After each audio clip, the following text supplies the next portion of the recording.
Si on parle un petit peu du contexte actuel dans lequel le tourisme, de manière générale, et le tourisme polynésien et nos hôtels se trouvent, c'est vrai que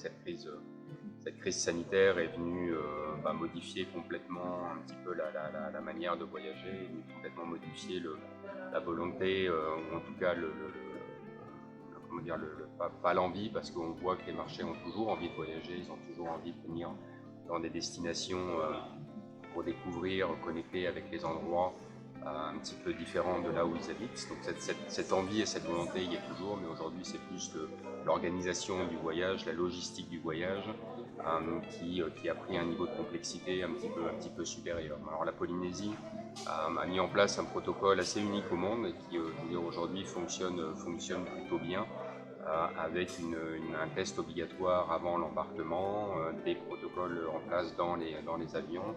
un autotest qui est fait 4 jours après l'arrivée sur le territoire, qui fait qu'aujourd'hui,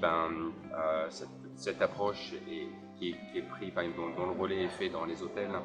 avec la formation du personnel, la mise en place des dispositifs assurant la sécurité sanitaire des employés comme des clients, permet de rassurer un petit peu le voyageur, ou en tout cas permet d'appréhender son voyage dans un environnement un petit peu plus serein. Ensuite, on voit que dans toute cette confusion générale et mondiale, le besoin de la clientèle de se retrouver dans des endroits où quelque part la distanciation sociale naturelle existe, c'est-à-dire que la Polynésie, on est un très vaste territoire. On a des infrastructures avec des bungalows qui font qu'aujourd'hui on n'est pas dans une tour, on n'est pas dans des grands flux de personnes, mais on va avoir tous nos hôtels sont complètement ouverts, sur l'extérieur, et donc il est très facile à un moment donné d'être en plein air, puisqu'on vit quasiment en plein air toute l'année. On a la chance de bénéficier d'un climat avec une température moyenne à 28 degrés permanente. Donc voilà, cette distanciation naturelle, elle est un petit peu, cette distanciation sociale, elle est naturelle, et elle permet véritablement de donner un certain réconfort à la clientèle. Après, ce qui est important dans cette période également, et on le voit de plus en plus, c'est ce besoin de la clientèle de connecter avec l'endroit qu'ils vont visiter. C'est pas simplement un tourisme où on va faire suivre des itinéraires et on va aller voir des choses qu'il faut absolument voir. Mais de plus en plus, il y a une volonté de connecter avec l'endroit, de connecter avec la culture. Pour le groupe intercontinental en Polynésie,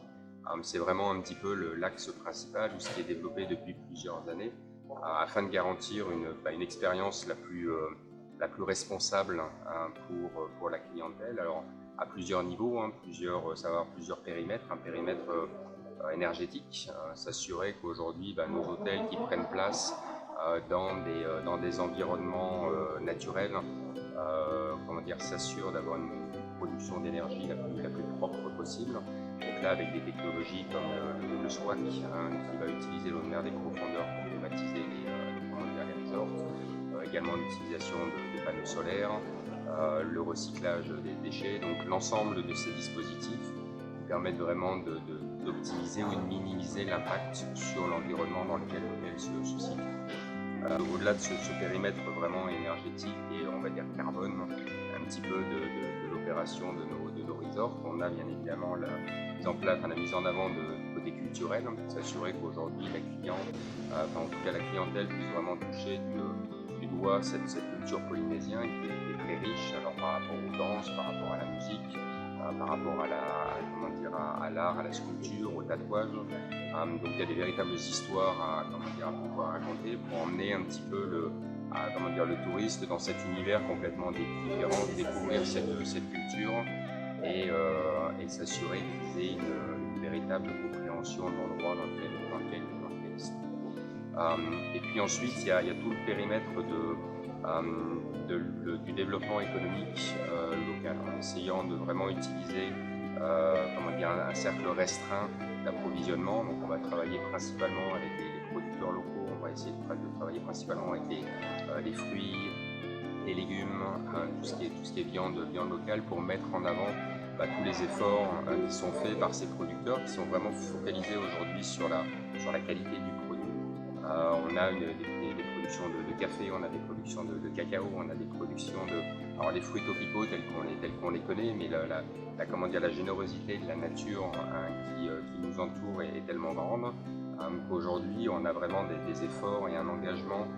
de petits producteurs qui vont essayer de développer cette activité qui bien évidemment est locale et permet d'alimenter le tissu économique autour des horizons. Donc l'ensemble de ces éléments aujourd'hui font que la clientèle cherche en tout cas des destinations où elle va pouvoir comment dire, quelque part soutenir,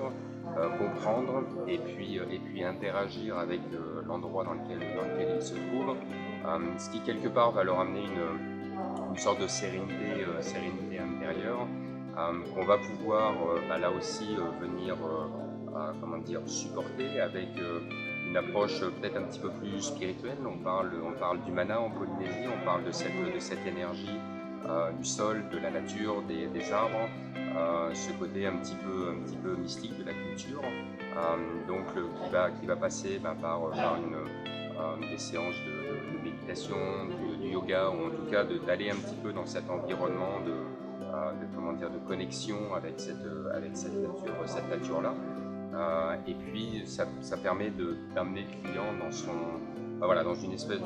dans une paix intérieure qui lui permette à la fois dans son esprit et dans son corps de trouver un alignement et une sérénité.